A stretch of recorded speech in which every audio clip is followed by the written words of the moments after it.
Stacy with Rooted in Love Yoga. Thank you so much for finding some time to spend with me today. I wanted to talk to you today about chair yoga.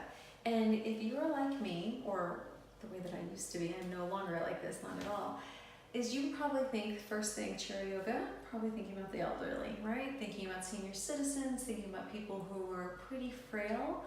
And yes, those people are using chair yoga, and honestly I commend them because they're still finding a way to do yoga, which is amazing to me, amazing.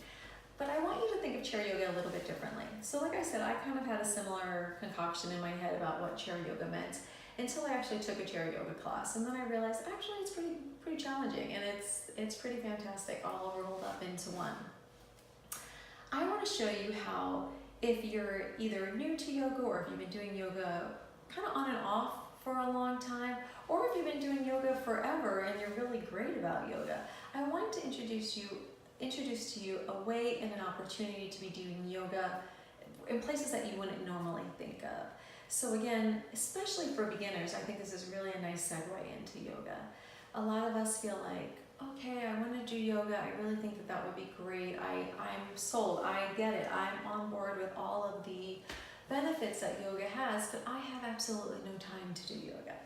Well, the majority of us are in a chair at some point during the day, and most of us are in chairs for a very long point of our day.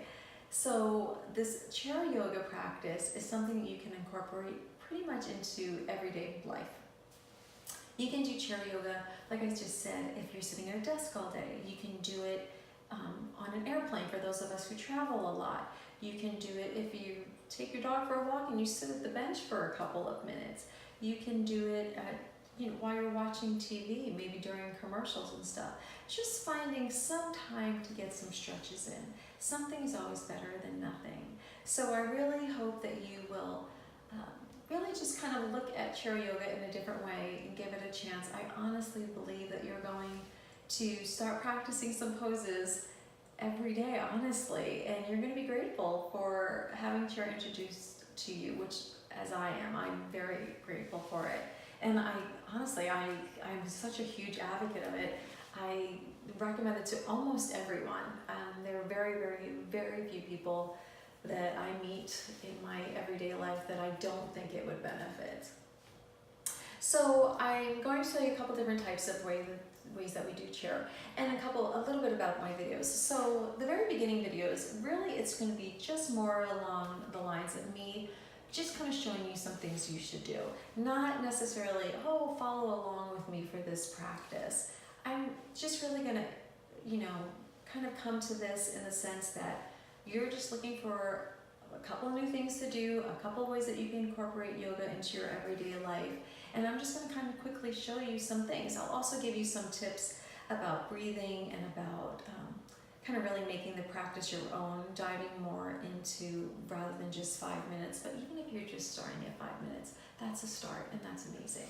So I really think you're going to enjoy it. There's a couple different ways of doing chair yoga.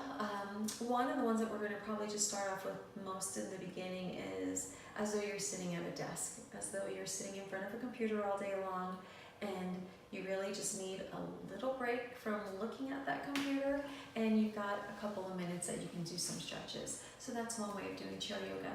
Another way of doing chair yoga is using the chair as the actual prop. And in those ways, we are actually aligning our body with the chair. That helps get us in a great alignment, keeps everything safe, and we avoid injury.